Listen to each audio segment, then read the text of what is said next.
What it do, family? It's me, Code 67 Sports TV. Shout out to the awesome and amazing LDBC, Langston Boston community. Shout out to the Louisiana All-American Sports Network. And shout out to the greatest university in the world, the Southern University, home of the mighty Jaguars. In this particular video, I'm going to talk about some boxing. This is for all my LDBC family members.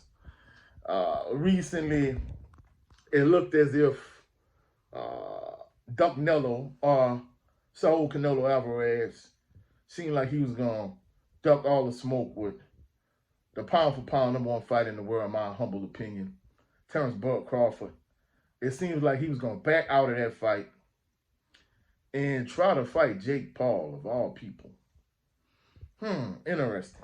But I don't know if somebody got in his ear or somebody told him, like, hey, man, it's not a good look. You're going to duck Bud to fight Jake Paul? So what he did was he worked out something with Turkey Al-Sheikh.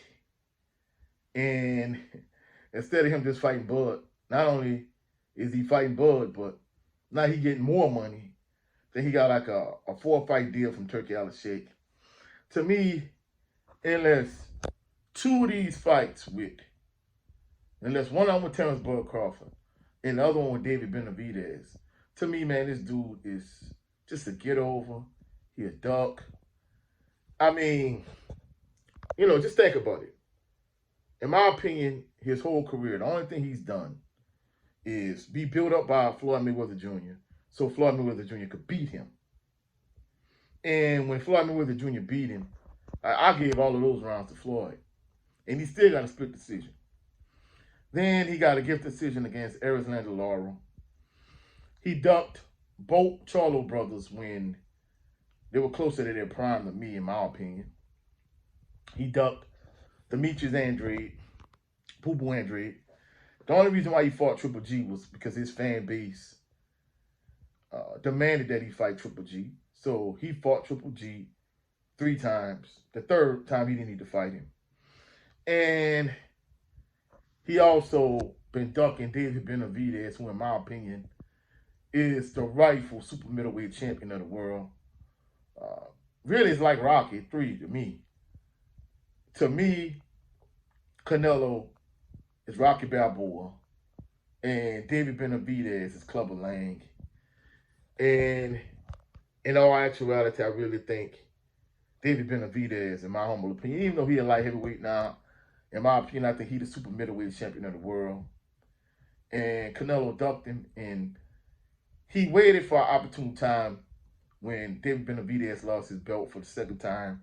The first time through recreational drug use, the second time on the scale. He waited till he lost the belt on the scale. He moved up, and he became, he collected all the belts. He became the undisputed super middleweight champion of the world. So, in my opinion, Canelo, people saying like Canelo has earned the right to do whatever he want to do. To me, that's all he's done in his career. And not only that, from a money standpoint, I don't know how he keep leveraging all of this money out of all these promotional companies, all these promoters, all these networks. I mean, to me, I think he helped put HBO out of business. He helped put Showtime out of business. And PBC is struggling as we speak. I think he helped put them out of business. He got a bag from DAZN. So everywhere you look, Canelo, no matter what the money is, that's where he ends up. And people act like he's such a huge mega draw. I don't know about that. But even if he is a mega draw, so what? Like, you're not trying to fight the best possible competition. And to me, at least I'm glad he didn't pull out the fight with Bud. But before, I was kind of torn in terms of, like, hey, like this weight class for a reason. I still believe that. I think it's going to be a tall mountain to climb for Bud to move up to super middleweight, another weight class, 2 weight classes really in this context. When he started his career at 135, and now he's all the way up at 168. But the fact that he considered pulling out the fight, and that he really seems to not be confident. Like I said, he reminds me a lot of Tank Davis. He reminds me a lot of Anthony Joshua in terms of these guys, they don't want to fight the best possible competition. And the guys that they really should be fighting, like in the instance of Anthony Joshua, his whole career, he ducked the fight with the bronze bomber Deontay Wilder, who's my favorite fighter. Tank Davis, for a better part of his career, probably for at least the last 5 years. He's ducked the fight with Devin the Dream Haney, my second favorite fighter. And in terms of Canelo, of course, for the last handful of years, he's also ducked David Benavidez. So at the end of the day, I think Canelo Alvarez has everything wrong with the sport of boxing. But I give him credit. At least he didn't pull out this fight with Terrance Crawford. But the fact that he even considered pulling out the fight, to me, I don't think he's really sure of himself. I don't think he's 100% confident that he's going to beat Terrance Crawford. And that's another thing, too, that I'm confident about Bud, is I believe Bud is different than Jermell Charlo. See, Jermell Charlo fought Canelo. He looked up to Canelo. Like, all that smoke Charlo had for all these black fighters, talking down to him, talking greasy to him, talking disrespectfully to him. He did none of that with Canelo. He didn't dog Canelo. He didn't talk greasy. He didn't talk out the side of his neck to Canelo. But he was all respectful leading up to the fight. And then he got in the ring. He just laid down at the end of the day. Bud is a different type of cat. You know, Bud got a lot of dog in him. And the thing I always think about is, you know, the story with Kenny Porter, Sean Porter's dad, how basically he used to threaten the little youngsters, you know, and Bud didn't back down. Bud was outside waiting for him. He was like, man, this dude cut different. And I honestly believe that, like, yeah, this dude, he the man. And, you know, seeing what he did against Sean Porter, seeing what he did against Errol Spence Jr., I think after, you know, the fight with EJ, you know, at this point, you really can't doubt him because, you know, every time I've doubted him, he's come out on top. And seeing the way Canelo really was going to pull out this fight, and the fact that you really can't ever really doubt Bud Crawford, because every time I've said, nah, I don't think he's going to be able to do it, he's done it. To me, that I fervently and honestly believe in September that Terrance Crawford is going to beat Saul Canelo Alvarez. And I know for Canelo, it's a huge payday. And it's a huge payday for Bud, too. But at the end of the day, you know, Bud, he a dog. And I don't think he's just going in there and just take a payday and gonna lay down. You know, he fight for legacy. And I think he will pull this off.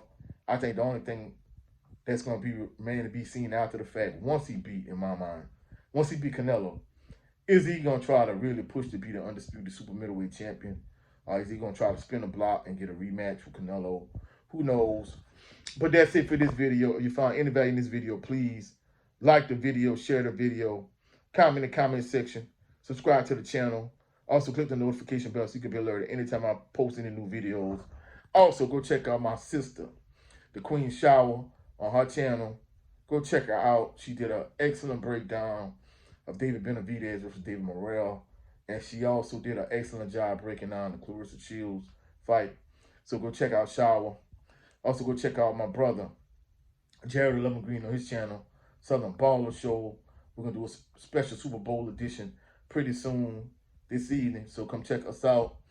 Also go check out my brother Brent Fox on his channel, where his show is just me starring Brent Fox. Also, for all those individuals that love The Wire the way I do, go check out this morning's Wire analysis, episode 7 of season 1, One Arrest. Myself, my brother Jared Evan Green, my brother 78 Sports TV, right here on this channel. Go check it out. And go check out my brother 78 Sports TV. He has 2 channels. His primary channel is 78 Sports TV. His backup channel is the No 304 Show. Go check him out. All of these channels I'm talking about, they all posted in the community section of this page, of this channel. So, you know, go check out and support all my LDBC family members. Hopefully all is well with y'all. I appreciate everybody that's been supporting the channel, rocking with the channel. All of my day ones, all of my new subscribers. I appreciate y'all to the fullest. Y'all have a blessed, phenomenal evening. Enjoy the Super Bowl parties, but be safe.